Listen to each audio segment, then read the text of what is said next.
The question of how women experience this situation emotionally is one that the sources cannot answer fully. Some women left religious endowments that document their attachment to the institution and their desire to be remembered within it. Some left letters that express strong personal loyalties to the women who had been their companions.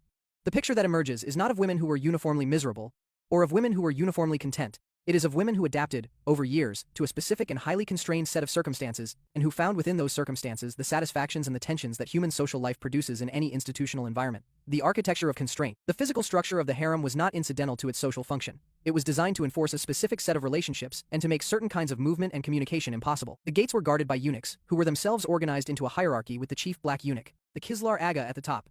The Kislar Aga was one of the most powerful officials in the Ottoman state, controlling access to both the harem and to the sultan himself. His position created a specific kind of power, the power of the gatekeeper who determines what information and what people pass through the gate in either direction. The relationship between the Kislar Aga and the valid sultan was one of the central political relationships in the palace, because together, they controlled the two most important access points to imperial power. Within the harem, the architecture produced permanent oversight. The courtyards were visible from multiple angles.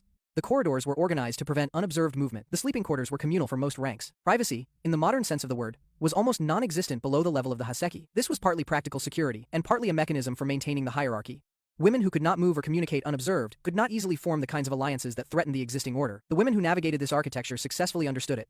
They knew which spaces were observed and which less so. They knew which eunuchs could be cultivated as intermediaries and which could not. They understood the rhythms of the palace day and the windows of relative privacy they created. This knowledge was a form of power, and senior women who had accumulated it over decades held advantages over newly arrived women that were not formal but were real. What the Ottoman sources say and what they omit. The Ottoman archives contain an extraordinary amount of material about the harem, but it is material of a specific kind. Administrative records, legal documents, financial accounts, official correspondence, and religious endowments document the institution from the outside and from above. They record who received what stipend, who was assigned to which position, who died and was buried where. They do not record the conversations women had with each other, the emotional texture of life within the institution, or the experiences of women who left no formal trace. The letters that do survive, primarily the correspondence of senior women who had both the literacy and the political necessity to write, are the closest thing to personal testimony in the archive. Harem's letters to Suleiman are the most famous. Letters between valide sultans and provincial administrators survive in number sufficient to reconstruct the outlines of their political activities. Court chronicles document the visible actions of women who rose to prominence. What is absent is more significant than what is present. The women who did not write, who did not rise to prominence, who spent their lives in the lower ranks of the institution, are documented only in aggregate. Their individual experiences are unrecoverable from the archive. This is not a failure of the archive. It is the archive doing what archives do, which is preserve the records that the institution generating them thought worth keeping. The institution did not think the experiences of ordinary harem women worth keeping. The European sources about the harem are voluminous but unreliable,